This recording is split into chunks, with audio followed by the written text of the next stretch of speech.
Hello, and welcome to another edition of Mindful Monday. All right, we are gearing up to year end, and what a fun, amazing, wild, crazy, messy roller coaster ride we have had.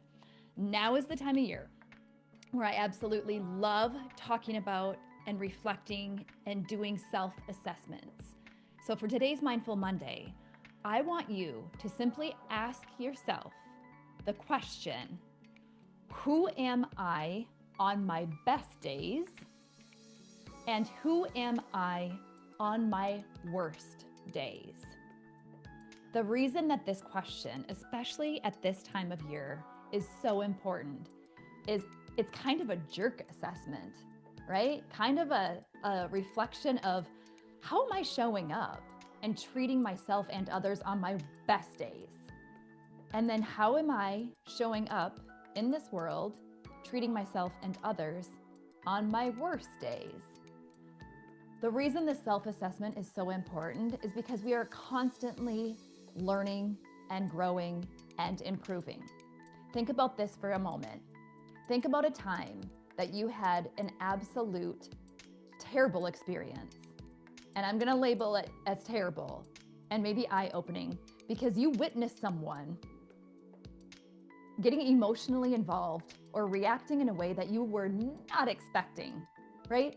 This individual is so calm and so kind and so, grounded, and then something went sideways.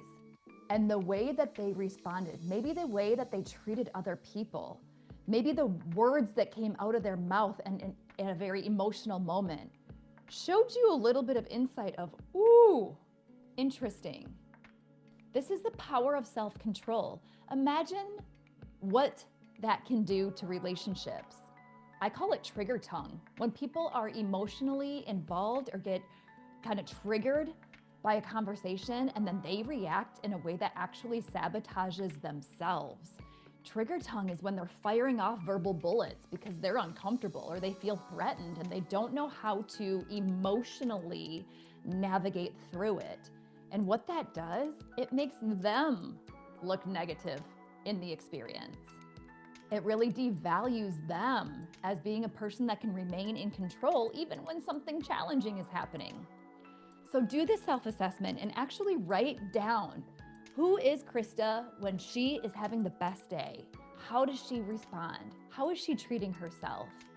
How is she treating others? And then who is Krista when she's having a terrible day? So a couple things that I highlighted here. Who am I when I'm having a great day? I'm laughing, I'm connecting with others. I normally have gotten ready and feel good about myself. And who am I when I'm having a bad day?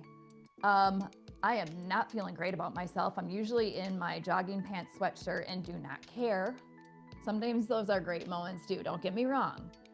But for me, if I'm not taking care of my body, if I'm not taking care of making myself feel good, that's a red flag. I'm not having a great day usually. How am I treating others? Am I quiet? Sometimes when I'm quiet, it means there's something going on in here. Am I short with my loved ones? Am I snappy? Am I being rude to other people? Imagine the time that you're in a restaurant and someone gets the wrong meal or their food's not, cooked correctly. Watch how they treat people. Is that an earth-shattering moment? Absolutely not. Did your server burn your steak or overcook it? No, they did not. How you treat people when something's not going your way is as important, if not more, than how you treat people when everything is. So do a year-end self-assessment and really reflect on the areas that you can grow. Maybe the area that you can grow is when you're having a good day, communicate it with someone. Fill them in on your good day. People want to be part of that experience. If they're contributing to your good day, let them know. That's gonna make their day good too. If you're having a bad day, you don't get the right to ruin someone else's day.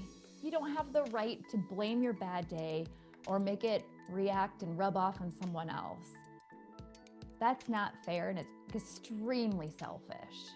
So do a jerk assessment. How are you doing? All right, go out, year end, make someone's day, smile a little bit more this week and make it a great week.